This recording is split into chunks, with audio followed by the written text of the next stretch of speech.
welcome back to my channel.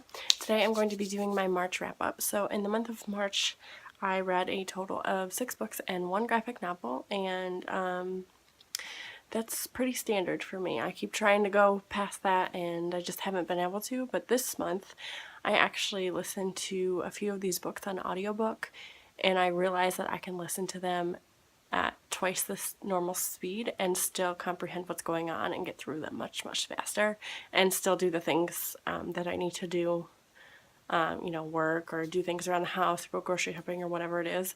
I can still do those things and read at the same time. So it was really nice, and it allowed me to read a couple books in 2 days. So that was pretty amazing for me, and it's not like I forgot it as soon as it was over, and like I thought that I couldn't do it, but it turns out I can. So I think I'm gonna continue to do that. Not every book will I be able to listen to on such a high speed, I think, because it'll be a lot harder to comprehend. These are young adult novels, so they're quick, easy reads anyway, and I just don't have to take the time to sit down and read. I can just listen to them. So I highly recommend if you haven't done that. And I actually use Overdrive, which is an app that my library uses, and I'm able to download books that way. So okay, so I've read 6 books and 1 graphic novel this month. So the first book that I read, I don't have a copy of right now because it was a library copy, so I did send it back, so I'll just put a picture up here for you guys to see it.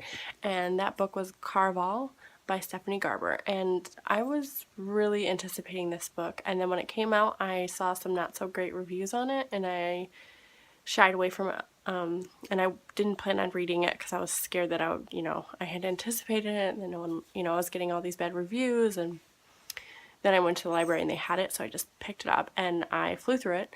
I absolutely loved it. I adored it. It's about 2 sisters who get an invite to this thing called Carval, and the Carval is like very magical, and the person that runs it is like this magical, whimsical person, and one of the 2 sisters had wrote to him every year begging him to come to their island, and like I said, eventually he came to an island near them, and he did send them tickets to come and enjoy the Carval. So it was very magical, and there was like a lot of, love and normal YA tropes, but I don't know, I just got swept up in it, and I just really liked it. And apparently it's the first book in a series, so I am looking forward to see what happens in the future, although I do wish it was a standalone, just because we need more standalones in YA and we just don't have them. So, and then after that I picked up City of Ashes by Cassandra Clare. This is the second book in the Mortal Instruments series.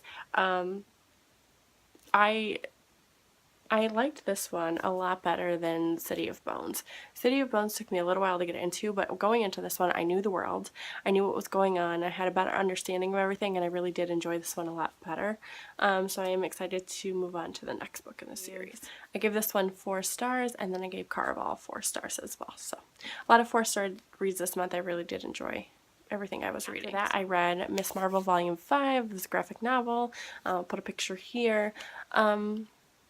I didn't enjoy this one as much, and I'll tell you why. So Volume 4 ended on like a cliffhanger, and then when I picked up Volume 5, it just was basically like this was happening, and then this was taken care of, and it's no longer a problem, and like we're moving on to a different problem.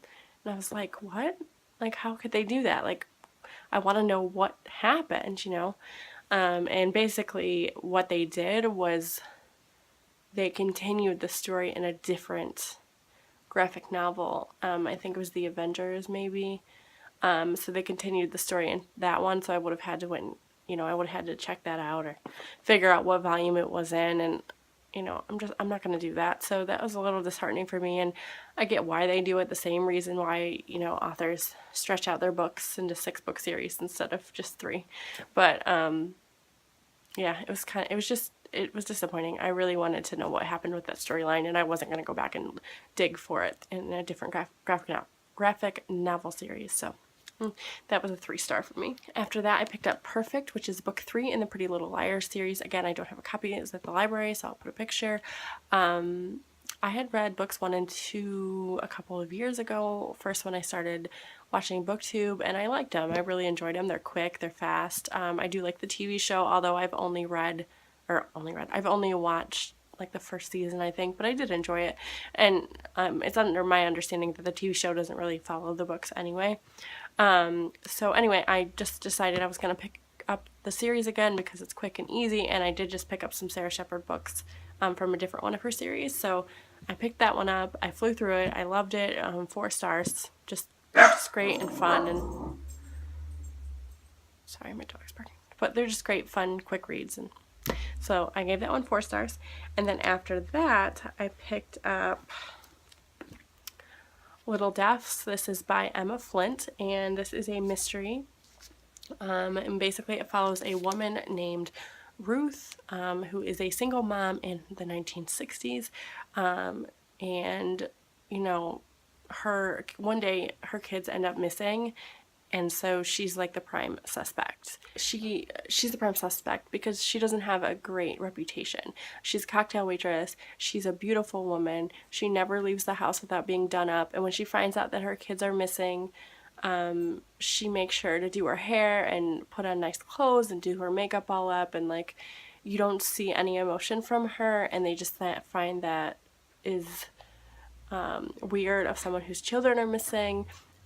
She's estranged from her husband because she had an affair on her husband, and then she has a lot of like gentleman friends, so she's pretty promiscuous, and you know, she's known for all of these like negative connotations in her neighborhood, and she's not like the most outwardly friendly woman, so it's just like, I don't know, I really, really liked it. I thought it was going to end without letting me know what had happened, and I was kind of getting pissed because there was only about 20 pages left, but it did wrap it up, and I found out.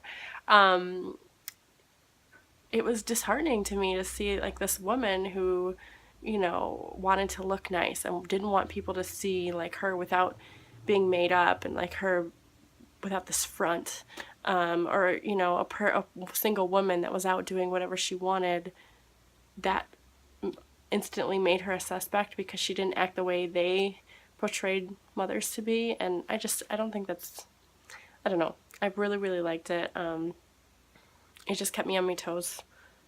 Well, I don't want to say kept me on my toes because it wasn't like a thriller, but it definitely was a mystery, and I didn't see the ending coming, I didn't see what happening, and it's an adult novel, and you know, it's new. I recommend it. I would read it. I would recommend it to you guys. I really liked it a lot, and I gave this one 4 out of 5 stars as well. After that, I picked up Unbelievable. This is the 4th book in the Pretty Little Liars series.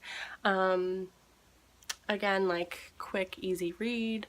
Loved it. I listened to this one on audiobook on double speed pretty much the entire time, and I got through it in a day, and I loved it.